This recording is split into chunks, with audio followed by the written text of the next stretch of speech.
My fiance thinks her friend Elaine should be one of our bridesmaids, but I don't like her very much.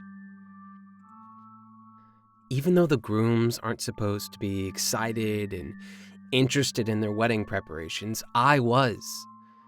Melanie's bridesmaids, a close group of her girlfriends she had known forever, giggled, calling me metrosexual as I heatedly discussed the various flavors of cake and shades of napkins, but I didn't care.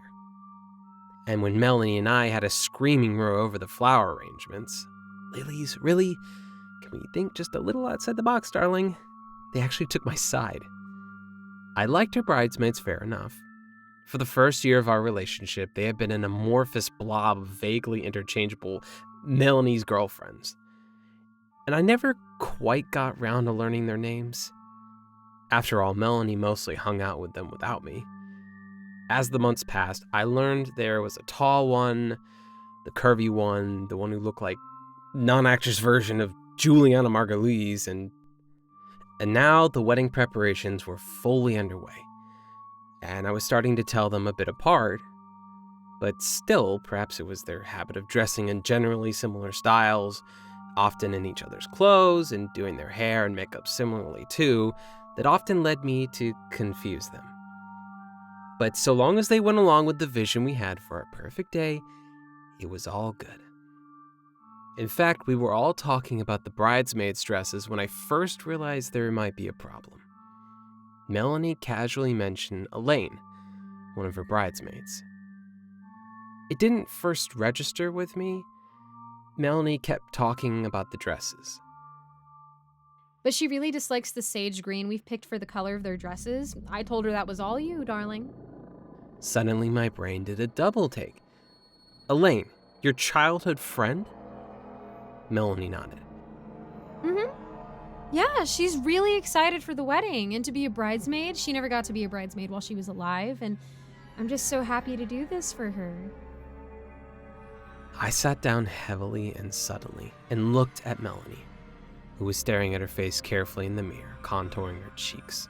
Ugh, she was using that shade of bronzer, which made her look like a white actor cast by Hollywood in 1970s Technicolor's Cherokee Warrior 1. I had told her many times not to use that. Then I focused. Melanie, Elaine is dead. You told me she died of cancer just a few months before we started dating. Melanie turned and I couldn't help wincing at her makeup. But the expression in her eyes was real emotion, pure anger. I know what I told you, and I told you too. She is always with me. She will always be with me. And if you have a problem with that, or any of my girlfriends... I held up my hand to staunch the Spice Girls rant that I had heard several times before. Melanie, no. Of course I don't have a problem. I thought you meant, like, metaphorically, spiritually, you know? Like, people always talk about their dead grandma or whatever, looking out for them. But now you're talking about her wearing a bridesmaid's dress at our wedding. My voice rose incredulously, and I could hear a tinny note of panic creeping in. Our whole relationship was flashing before my eyes as I remembered all the times Melanie had casually said something like, and we were at happy hour when Elaine said, and we were all died laughing. And Elaine told me not to worry about it. She would sort it out, and the next day it was all fixed. The doorbell rang. Melanie ran to the door, and a second later the high chatter of excited women filled the air as all the friend group trooped in. They were all dressed quite similarly as always, in stripy crop tops revealing various parts of their body and cargo pants. And that dreadful orangish contouring. Melanie said, Ladies, this fella here doesn't think Elaine should be one of the bridesmaids. The chatter subsided, giving place to a nervous, tense silence. The girls exchanged glances. Then, Juliana spoke up. Look, you don't want to do that. Elaine is really happy to be a bridesmaid. Plus, you don't want to make her mad at you. She, really cares about Melanie. They were like sisters growing up, you know? The air in the room seemed to thicken slightly. I couldn't quite tell how many there were. The orange contour gave them an almost animalistic quality, and they stared at me with their hostile, strange eyes, which yet were not devoid of some sympathy. Suddenly, I yelped out. Something was burning me in my pants pocket. I snatched my phone out, which was glowing bright hot, and immediately dropped it on the floor, my hands scalded. We all stared at the phone, the red glow fading harmlessly. I held my blistering hand, my shock numbing the searing pain. That was Elaine. Murmured the curvy one. Melanie came up to me, looking up into my eyes beseechingly. Please don't make her spoil our perfect day. We've been planning this for so long. She has to be there. She has been waiting for this. Just try to understand. She loves us all so much. Tall one spoke up.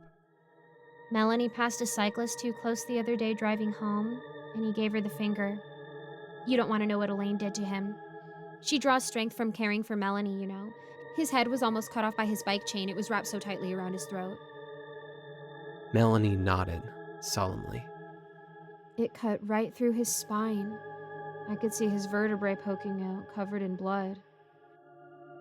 I looked at my phone and tried to quell the shaking that was threatening to take over me. I didn't want to appear scared and witless in front of the bridesmaids. My hand was starting to throb. The girls moved around, all still looking worried at me. I still didn't know how many there were. 4? 5? Of course, I muttered. Of course, Elaine should be one of the bridesmaids. A sigh of relief went up. Then Melanie threw her arms around my neck. Oh, darling. We are going to have the best wedding ever.